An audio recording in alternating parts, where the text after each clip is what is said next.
स्वर्गीय प्रतापसिंह मोहिते पाटील यांच्या स्मरणार्थ अकलूज येथे श्रीराम अश्व प्रदर्शनाचं शो आत्ता चालू आहे. आपल्यासोबत जजेस आहेत.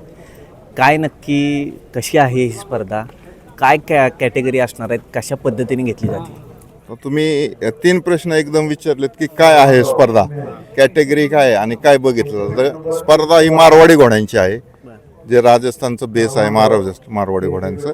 ते आपल्याला प्रमोट करायसाठी धवलदादाने एक चांगलं मोठं पाऊल उचललं आहे, त्यासाठी त्यांचं थँक्यू म्हणतो. त्याची स्पर्धा आहे मारवाडी घोड्यांची. दुसरी कॅटेगरी म्हणजे आदत, 2 दात आणि परिपक्व, म्हणजे 3 कॅटेगरी आहेत. नरांमध्ये 3, माद्यांमध्ये 3. तिसरी गोष्ट आपण इथं pure to type, true to type, purity, हे मारवाडी घोड्यांची प्युरिटी आहे ते पाहायसाठी आपण काम करत आहे. कशा पद्धतीने निगा राखली जाते घोड्यांची, काय काय खुबी असतात, काय वैशिष्ट्य असतं?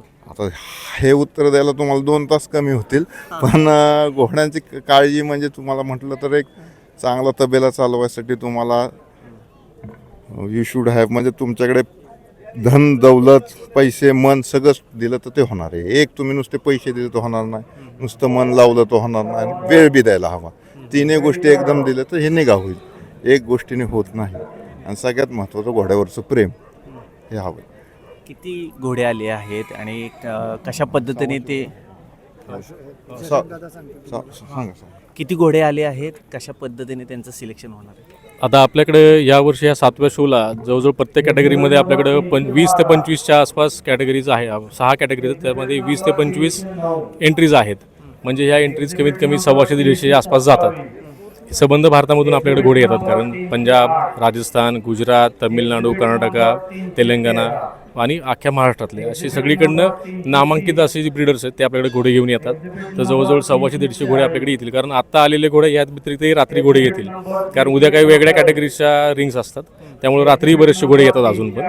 तर ते चालू राहील अजून. पॉईंट्स देत आहे, काय बघून देत आहे पॉईंट्स, कारण नक्की काय बेसिक बघितलं काय असतं त्यामध्ये कॅटेगरीज केलेल्या आहेत की घोड्याच्या, आता आपण म्हणतो neck, years, legs, body line, type, हे 5 कॅटेगरीज आहेत. म्हणजे त्यामध्ये सगळं डिफाईन होतं की टाईप म्हणजे ट्रू टू टाईप आहे का, बॉडी लाईन म्हणजे बॉडी स्ट्रक्चर त्याचं तसं बसतं का, ट्रू टू टाईपचं जे स्ट्रक्चर त्या स्ट्रक्चरमध्ये बसतं. तसंच कान हे मारवाडी घोड्यांचा म्हणजे हे सिग्नेचर आहे, त्यासाठी ते ओळखले जातात. मग ते परफेक्ट आहेत का, मग त्या नियर टू परफेक्शन जे असेल त्याला आपण मार्क्स देतो. किती राऊंड असणार आहेत आणि कधी त्याचं म्हणजे रिझल्ट लगेच असणार आहे? रिझल्ट्स लगेच येतात. आपण स्क्रीनवर बघू शकत असाल तर हे स्क्रीनवर आलेले हे रिझल्ट्स आहेत, जे मार्क्स आत्ता दिले गेले आपल्या टॅब्सवरती, आपण सॉफ्टवेअरवरती देतोय, हे लगेच तिथे रिफ्लेक्ट होतात आणि त्याच्यानुसार स्कोर सगळे हॉर्सवर बघू शकतात. त्यामध्येच लगेच जशी रिंग पार पडते, त्याच्या फायनल रिंगचे सगळे घोडे जज करून झाले की त्याचा स्कोर आपल्याला डिस्प्लेला बघायला मिळतो, तसे आपले स्कोर आलेला असतो. बक्षीस काय असणार आहे? नाही, ह्यामध्ये बक्षीस ट्रॉफीज असतात.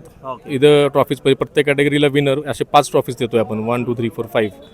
तसे आपल्याकडे 6 कॅटेगरीज आहेत, म्हणजे मिल्टीथ फिली, मिल्टीथ कोल्ट, 2 टीथ फिली, 2 टीथ कोल्ट, मेरन स्टॅलियन. या व्यतिरिक्त श्रीराम हॉर्स शोची खासियत अशी आहे की आपण ब्रीडर्स क्लब इंट्रोड्यूस केलेला आहे. जे अश्वपालक आपल्या महाराष्ट्रामधनं आहेत, जे आपलं टाईम, पैसा, वेळ सगळं देतात त्यामध्ये धरून ब्रीडिंग करणं, घोडा ब्रीड करणं, कुठलेही जनावर ब्रीड करणं सोपं नाही. त्या स्किल्स लावून जे ब्रीड करतात त्यांना सन्मानित करायचं म्हणून, त्यांना आपण सन्मानित करायचं म्हणून ब्रीडर्स कप इंट्रोड्यूस केलेला आहे. तर त्या ब्रीडर्स कपमध्ये आपण त्यांना सन्मानित करतो. त्याच वेळी ॲनिमल ऑफ द शो या 6 कॅटेगरीजमध्ये जे घोडे जिंकतात, म्हणजे एक असे 6 घोड्यांमधला आपण ॲनिमल ऑफ द शूज करतो, ॲनिमल ऑफ द शो असं चूज करतो आणि त्यालाही सन्मानित केलं जातं. एकंदरीत घोडा हा अत्यंत विषय जिव्हाळ्याचा आहे, जिव्हाळ्याचा आणि खोल अभ्यासाचा विषय आहे. म्हणजे घोडा आपण लहानपणापासून बघत आलो, पण त्याचा जेव्हा अभ्यास करतो तर एका दिवसामध्ये संपणारा अभ्यास नाही हा. म्हणजे आपण हे ब्रीडर्स इथं बघतो, ह्यांचे 2-2 पिढ्या त्यामध्ये गेलेल्या आहेत. म्हणजे लाईफ टाईम त्यामध्ये जातं, 20-25 वर्ष. तेव्हा रोज घोड्याकडनं नवीन काहीतरी शिकायला मिळतं आणि सेवा करायला लागते, टेम्परमेंट लागतं घोड्याची सेवा करायचं. त्यामुळे हा विषय खूप वास्ट आहे. म्हणजे इतिहासापासून चालू आला आहे, आतापर्यंत आपल्यापर्यंत पोहोचला आहे. आता आपल्यानंतरही हा चालू राहणार आहे. एकंदरीत संपूर्ण भारतभरातून इथं आलेले आहेत, मारवाडी पद्धतीचे घोडे आहेत आणि त्यांचे एकंदरीत 2 राऊंड होत आहेत आणि हे जजेस त्यांना जे मार्क्स देत आहेत त्याच्यावर त्यांचं जे आहे बक्षीस किंवा त्यांचे नंबर हे ठरत आहेत. व्हिडिओ जर्नलिस्ट अजित देशपांडे सोबत वीरेंद्र सिंह उत्पात, न्यूज 18 लोकमत, अकलूज.